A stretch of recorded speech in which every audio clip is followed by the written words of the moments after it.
Jadi jika seorang ingin tes HIV, bisa pergi ke beberapa tempat, termasuk di klinik Pokdisus atau sekarang namanya Unit Pelayanan Terpadu HIV atau UPT HIV di lantai 4 Gedung Poliklinik RSCM.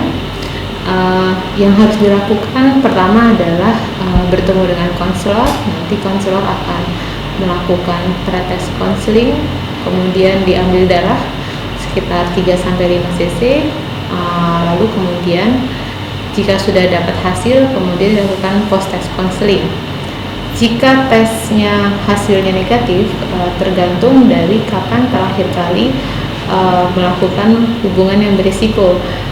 Kalau masih dalam masa jendela dan masih ada perilaku yang memungkinkan tertularnya HIV, maka perlu diulang sesudah melewati masa jendela. Masa jendela umumnya kita gunakan sekitar 3 bulan sejak terakhir kali melakukan perilaku berisiko, misalnya berhubungan seks yang tidak terproteksi.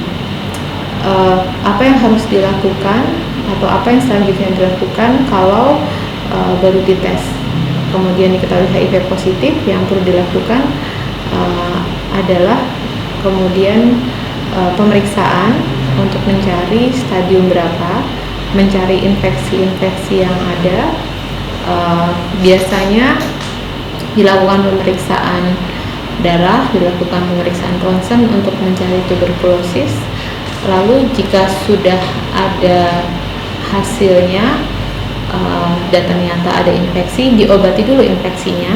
Lalu kemudian dalam 2 bulan sampai 1 bulan kemudian, jika kekebalan tubuhnya memang sudah rendah atau CD4 sudah kurang dari 350, itu memulai terapi antiretroviral.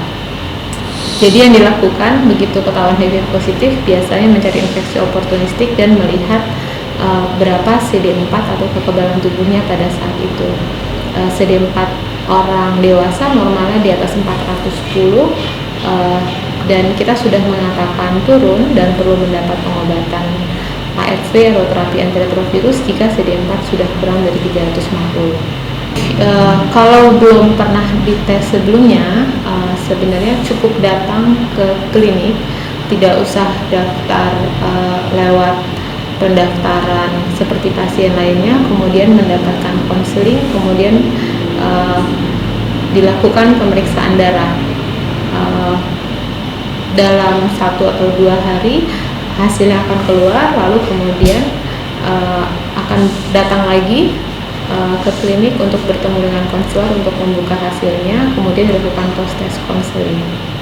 Untuk di RSCM, karena menggunakan tes standar yang digunakan di sini adalah 3 tes ELISA, jadi harus 3 tes sekaligus, tapi mengambil darahnya hanya 1 kali. Itu memang lebih lama di tempat lain, tapi hasilnya lebih terpercaya. Itu kalau orang datang mungkin akan konseling sekitar setengah jam, kemudian pengambilan darah kan sekitar 10 menit, lalu kemudian dia bisa kembali ke tempatnya. Hasil anti HIV biasanya akan keluar dalam waktu 1 sampai 2 hari kemudian. Jika hasilnya positif, baru nanti ketemu sama konselor lagi kira-kira setengah jam lagi. Hasil tes yang tahu hanya konselor dan Anda yang mengambil darah. Kecuali jika sudah positif dan perlu pengobatan, baru akan bertemu dengan staf medis lainnya termasuk dokter. Tentu hasil yang dilaporkan ke pemerintah, laporan HIV itu kalau untuk Indonesia sebenarnya tidak ada namanya, jadi hanya inisial, jadi tidak bisa dilacak sebenarnya siapa yang diperiksa. Yang tahu hanya petugas konselor dan orang yang sakit itu. Kita tidak pernah buka statusnya kepada asuransi, kepada yang memberikan pekerjaan, kecuali jika mendapatkan surat izin dari yang sakit tersebut.